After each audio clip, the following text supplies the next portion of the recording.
Australia నుంచి ఒక machinery family, గ్రహం స్టెయిన్స్ అనే ఫ్యామిలీ, తన భార్య, ఇద్దరు బిడ్డలతో ఒరిస్సా ప్రాంతానికి వచ్చారు. తండ్రిని, ఇద్దరు కుమారులని సజీవ దహనం చేశారు. ప్రైజ్ లార్డ్ అందరికీ. మనము ఈరోజు మన జీవితంలో క్షమాపణ లేని జీవితం జీవిస్తా ఉన్నామా, లేదా మన హృదయంలో ఇంకా క్షమించలేని పరిస్థితిలో ఉన్నామా? ఎందుకంటే బైబిల్ సెలవిస్తా ఉంది, కొలస్సీలకు రాసిన పత్రిక 3:13 క్రీస్తు మనలను క్షమించినట్లు మనం కూడా ఇతరులను క్షమించమని చెప్తా ఉంది. అంటే మన క్షమాపణ మనకి ఒక చాయిస్ కాదు, కానీ అది ఒక కమాండ్, అంటే ఆజ్ఞ. దేవుడు మనల్ని అయితే వీలైతే క్షమించండి అనట్లేదు, కానీ క్షమాపణ ఖచ్చితంగా ఉండాలి అంటాడు.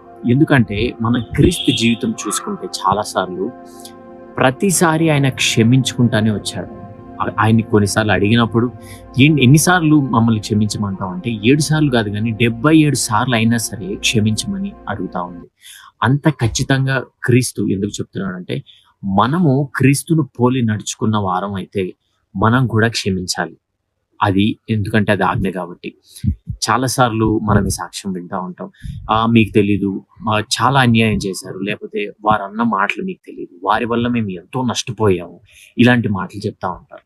అవన్నీ నిజమే అయినప్పటికీ మనము క్రీస్తు పోలిన వారం కనుక ఖచ్చితంగా మనము క్షమాపణ చేయాల్సిన పరిస్థితిలో ఉన్నాం. ఎందుకంటే మనము క్షమించలేని స్థితిలో ఉన్నప్పుడు అది ద్వేషంగా మారి దేవుని ఇచ్చే ఆశీర్వాదము మనం పొందుకోలేని పరిస్థితిలోకి వెళ్ళే అవకాశం ఉంటుంది. కాబట్టి క్షమాపణ చాయిస్గా కాకుండా క్షమాపణని ఆజ్ఞగా తీసుకొని మనం క్షమించడం మొదలు పెట్టాలి.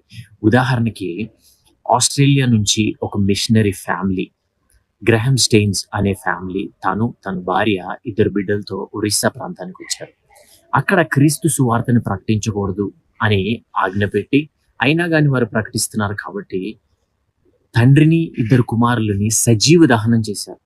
అయినా సరే భార్య అందరి ముందు ఈ ఒప్పుకోలు చేసింది, దేవుడు క్రీస్తు మమ్మల్ని క్షమించినట్లు నేను కూడా నా భర్తని, నా కుమారుల్ని హత్య చేసిన వారిని క్షమిస్తున్నాను.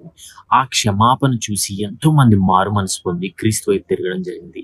సో ఈ రోజు మీ క్షమాపణ అవతలి వారిని క్రీస్తు వైపుకి నడిపే అవకాశం ఉంది. కాబట్టి మీరు ఆ ద్వేషాన్ని వదిలేసి క్షమాపణని ఎంచుకొని క్రీస్తు వైపుకి మరొకరిని నడపాలని క్షమించమని ప్రార్థిస్తా ఉన్నాను.